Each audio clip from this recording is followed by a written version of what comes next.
Alright guys, so today we're going to look at one of the best selling pair of headphones on Amazon. We're talking about a pair that has active noise canceling, has 30 hours of battery life. It even has quick charge feature. It has all these very nice features, and it's only $70. And in fact, even right now, if you go on Amazon, there's a $10 coupon that you click on, and you can purchase these for $60. So I'm here to see if for $60, the Mixter E9s are worth it. So let me at least start with this, because I understand that not everybody is going to want to spend hundreds and hundreds of dollars on headphones. Some people who travel just want noise canceling just to kind of, calm down the babies on the plane and maybe the jet engine and just want to watch a movie. So I understand having this really low price point. But I also understand that let's just say that you go cheap on toilet paper. And let's just say that you're having to just continue to wipe, and then you get raw and it's uncomfortable. And then it's not worth the fact that you save that money. This could be one of those situations, but we're going to find out. But let's go ahead and just check out what's inside the box. So the first thing I do want to point out is the packaging is just minimal. I mean, as far as the box goes, there's really not even a lot of color on the box. Again, that's just nitpicking, but it's just nothing to stand out. The features are what you're going to pay for on here.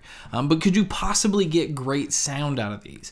Well, first off, taking the case out, you get a very nice hard case. Now with traveling, that's important because that's just going to be thrown in a bag. You can see it's somewhat flat, so it's not going to take up a lot of space in your bag. Again, that's really important because when you're traveling, the one thing you don't need is your headphones taking up all your space. So inside the box, you get the micro USB cable. Again, micro USB bugs me, but I think at this price point, it's okay. You do get 30 hours of battery life. If you want to use these wired and use the noise canceling feature, you can get 3 days of use. Now that right there, I can say is pretty impressive. But I do want to point out the noise canceling is separate from Bluetooth. So you can have the noise canceling turned on, and if you turn your Bluetooth off and you forget to turn your noise canceling off, more than likely the next time you go to grab your headphones, these things are going to be dead. I did that several times, so it's kind of a pain that you have to be reminded of this so there's not like an auto shut-off feature. But again, I could be spoiled from the pairs that are like $200 or $300. So I'm going to back off of that just a little.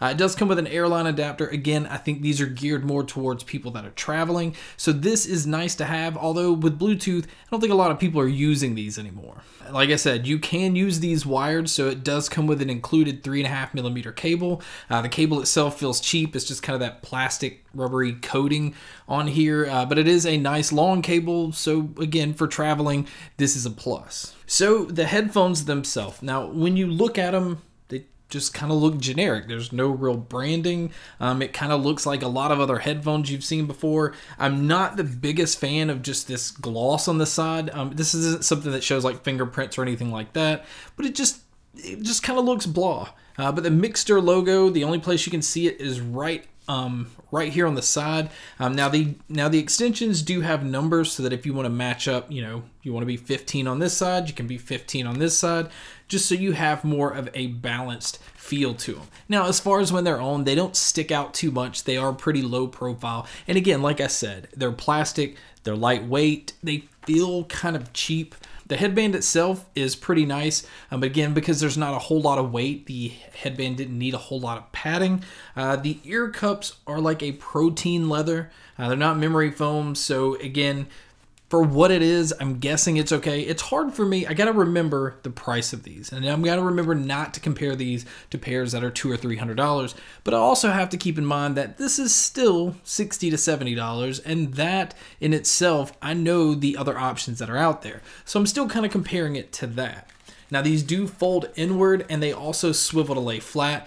Now I will say, even though they feel lightweight and cheap, they don't feel like they're gonna break. So they feel pretty durable overall. I feel like I can twist these and pull these out and not have anything to worry about. Now, as far as controls go, on your left-hand side, you have your headphone jack and your active noise canceling switch. On the right-hand side, you have your power button, the indicator light, which is right next to a little microphone, then a micro USB input, and then your volume up and volume down. So the controls are pretty standard, and it's actually very easy to learn. But I do want to point out that the buttons are very large on here, so they're easy to find, but they're very tactile, very clicky, and kind of feel cheap. So for $70, how do these things perform? How's the noise canceling? Because I think, again, for the most part, that's what people are going to pay. How do these things sound? Well, on Amazon, they have 4.5 stars. So you would think these things right here have to be pretty surprising. They're actually labeled as being like super bass heavy. They are labeled as having really good noise canceling. So I went into this actually pretty positive. But I'll say this. I'll say that the active noise canceling on these are okay. And I will say once you turn on the noise canceling, you start to kind of lose some of the sound quality on these. So I actually prefer these with the noise canceling off, but given the situation, you're going to want to turn noise canceling on. But even at that, they're not canceling out a whole lot of noise. Now on the sound aspect of these, I was pretty disappointed, especially coming from somebody that listens to a whole lot of genres of music. I like headphones that will fit all genres. Now I understand that there are headphones out there that excel more in one genre over the other, but these happen to excel in certain genres, but be really, really bad in other genres. So like pop and hip hop, where there's not a whole lot of stuff going on, these things actually sounded pretty good. But where you're listening to rock or anything where there's a lot of instruments going on, or maybe some heavy guitar riffs and everything like that, then the music just kind of hits this very flat sound signature. Like there's no life to it at all. And so it kind of depends. I think if you listen to mainstream pop and hip hop, I would lean on the side that, okay, maybe this would be worth it. But if you listen to a little bit of everything, I feel like you're going to be happy at times. But let's say you go to listen to something that just has a lot going on, or you just like a lot of rock music, then it's going to lean on the side that you probably are not going to be happy with these. And that's kind of where I lean towards. I was happy at times, but really found myself disappointed with these most of the time. And I honestly feel like even at $60, even though you have all of these nice features, it still falls flat as far as sound goes. And when I'm buying a pair of headphones, sound is more important to me than anything else. Now, for average consumers or for people that are wanting just a lot of battery life and some okay noise canceling, I can see where this would appeal to that crowd. But for me personally, and then a lot of people that watch the channel, a lot of people that are really interested in audio, I think most of the time are going to be disappointed in these. So am I saying that it's a bad, awful product?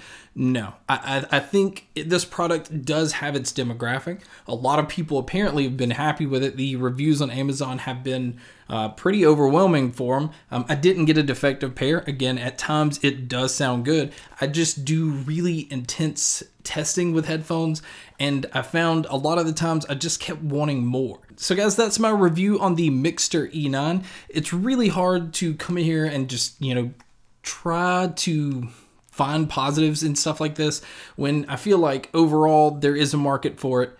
People are happy with it, but giving my honest opinion, I really can't recommend these at all. But guys, thank you so much for watching this video. Thank you guys so much for watching all the other videos.